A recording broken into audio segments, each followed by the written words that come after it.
அண்மை செய்தி. திருப்புவனம் அஜித்குமார் இளைஞர் மரண வழக்கு தொடர்பாக விசாரணை அதிகாரி நியமிக்கப்பட்டிருக்கிறார். திருப்புவனம் அஜித்குமார் கொலை வழக்கின் விசாரணை அதிகாரியாக டிஎஸ்பி மோஹித்குமார் நியமனம் செய்யப்பட்டிருக்கிறார். அண்மை செய்தியாக பார்த்து வருகிறோம். இது பற்றிய மேலும் விவரங்களை செய்தியாளர் ஜெகநாத் வழங்கிட கேட்கலாம். ஜெகநாத் வணக்கம். டிஎஸ்பி மோஹித்குமாரின் பின்னணி என்ன, மேலும் தற்போது கிடைத்திருக்கக்கூடிய தகவல்கள் என்னென்ன? வணக்கம்.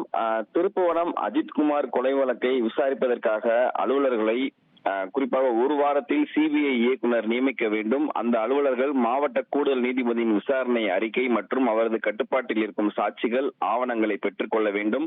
விசாரணையை முறையாக நடைபெற வேண்டும். அனைத்து தரப்பிலும் விரிவாக விசாரணையை மேற்கொள்ள வேண்டும். இறுதி அறிக்கையை சம்பந்தப்பட்ட நீதிமன்றத்தில் ஆகஸ்ட் 20ஆம் தேதி தாக்கல் செய்ய வேண்டும். தடய அறிவியல் துறை அறிக்கையை ஒரு வாரத்தில் சம்பந்தப்பட்ட நீதிமன்றத்தில் தாக்கல் செய்ய வேண்டும். மதுரை, சிவகங்கை மாவட்ட நிர்வாகிகள் மற்றும் காவல்துறை தரப்பில் சிபிஐ விசாரணை அலுவலர்களுக்கான வாகன வசதிகள் உள்ளிட்ட அனைத்து வசதிகளையும் செய்து தர வேண்டும்.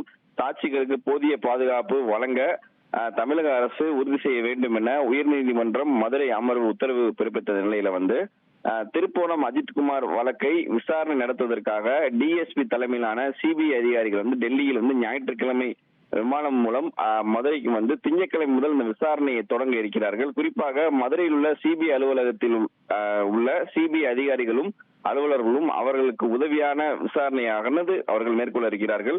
குறிப்பாக இந்த வழக்கில், குறிப்பாக திருப்புவனம் அஜித்குமார் கொலை வழக்கில் டெல்லி சிபிஐ டிஎஸ்பி மோஹித்குமார் இந்த விசாரணை அதிகாரியாக தற்போது நியமனம் செய்திருக்கிறார்கள். மேலும் பார்த்தோம்னா அஜித்குமார் கொலை வழக்கு சிபிஐ காவல்துறையினர் முதல் தகவல் அறிக்கையை பதிவு செய்திருக்கிறார்கள் குறிப்பிடத்தக்கது. மேலும் இவர்கள் திங்கட்கிழமை முதல் இந்த விசாரணையை மேற்கொள்வார்கள் என்ற தகவல் கிடைத்திருக்கிறது குறிப்பிடத்தக்கது. தகவல்களுக்கு நன்றி ஜெகநாத்.